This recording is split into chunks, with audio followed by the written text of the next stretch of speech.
From Montana's news leader, this is the MTN 530 News. Good evening, everyone. Thanks for joining us tonight. I'm Jeanelle Slade. Well, the Montana legislature is gearing up to wrap up the 2021 session this week. This as key lawmakers put together the pieces of the state's fiscal puzzle with a unique set of spending and budget bills.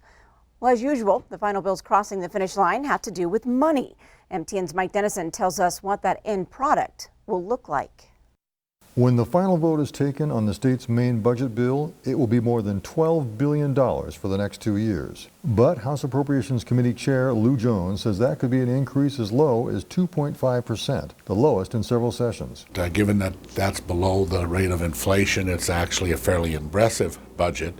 Lawmakers held the line on spending in many programs and also plan to cut taxes by as much as $120 million over the 2-year period. That includes property tax breaks aimed at lower income citizens and areas and small businesses, and income tax cuts meant to attract business. We hope that this encourages not just the workers to move to Montana. People tend to live where they want to live, especially if they can telecommute, but those entities that hire those workers to locate and pay their taxes in Montana. But one of the biggest parts of the puzzle is outside the main budget. More than $2 billion in federal COVID relief funds targeted at infrastructure, expanded high-speed internet, schools, colleges, healthcare and human service needs, and more. Federal guidelines dictate generally where the money must be spent, but the legislature is setting up 4 commissions to evaluate applications for hundreds of proposals from local governments and other entities. The commissions will recommend the projects, and Governor Greg Gianforte's administration will make the final call. Republicans and Democrats are calling it an historic investment in the state's economy. When we usually get to the end of a session, we have those other bills for infrastructure that cover the next 2 years. This bill actually covers the next 4 years, and the commissions will be busy working on each section to benefit the citizens of Montana. I think this is unique in the history of Montana, Mr. Chairman.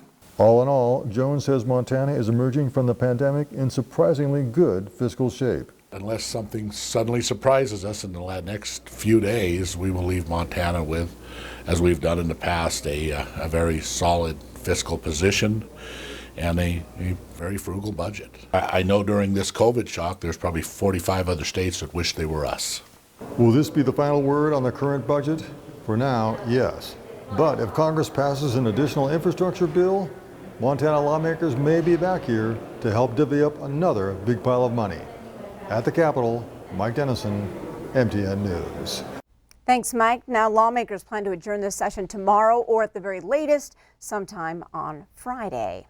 Well, the free COVID-19 vaccination clinic in Yellowstone County will start to ramp down its operation in May. And at the end of May, Riverstone Health will start outreach clinics with various organizations and close down the Shrine Auditorium site.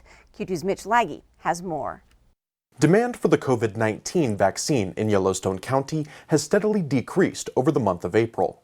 As of Wednesday, about 29% of the county's residents are fully vaccinated. The most right 3 bars on this graph show the total vaccines administered in April in Yellowstone County, including first and second doses. About 2,800 fewer vaccinations were given in the last week of April compared to the first. With demand waning, Riverstone Health will begin to ramp down its free COVID-19 vaccination clinic at the Shrine Auditorium in Billings. After the week of May 10th, you will no longer be able to get a first dose shot at the Shrine. Second dose clinics will wrap up at the end of May, and the community vaccination site will close. To still get doses into the arms of the public, Riverstone Health will start to schedule free outreach clinics at interested businesses, churches, or other organizations. A minimum of 20 people will be required to schedule an outreach clinic. Appointments can be made by calling the number on your screen or sending an email to covidoutreach@riverstonehealth.org. With all that being said, there is no appointment needed for you to get a shot through the week of May 10th at the Shrine Auditorium in Billings. Just make sure that you'll be available